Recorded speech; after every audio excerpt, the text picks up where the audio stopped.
Perché ognuno di noi ha bisogno proprio di qualcuno che ci curi, che può essere l'anima gemella, che può essere la famiglia, un fratello, una sorella. Quindi spero davvero che possiate dedicarvi la cura.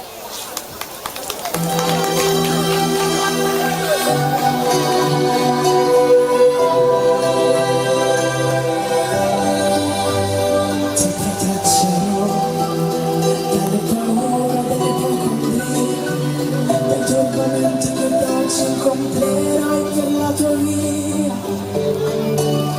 dalle ingiustizie e dagli inganni del tuo tempo, dai fallimenti che per tua natura normalmente attirerai.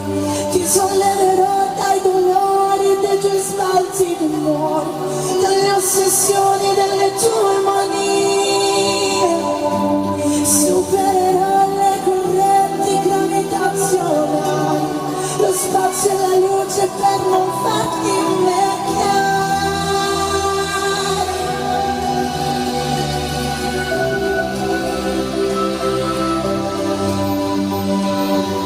Perché sei un essere speciale ed io avrò cura di te.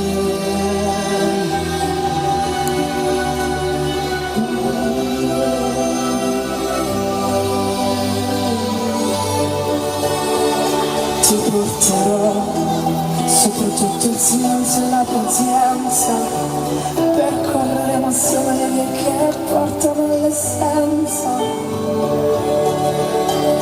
I profumi d'amore innebbieranno i nostri corpi, la bonaccia d'agosto non calmerà i nostri sensi, tasserai i tuoi capelli come trame di un canto.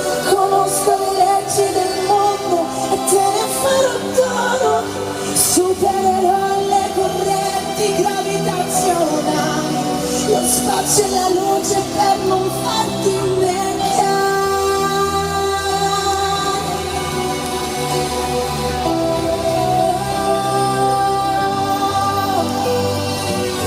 Perché sei un essere speciale ed io avrò cura di te.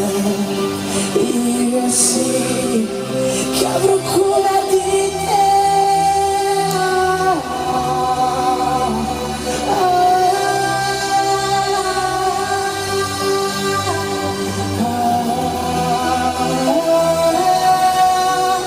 Io sì che avrò cura di te.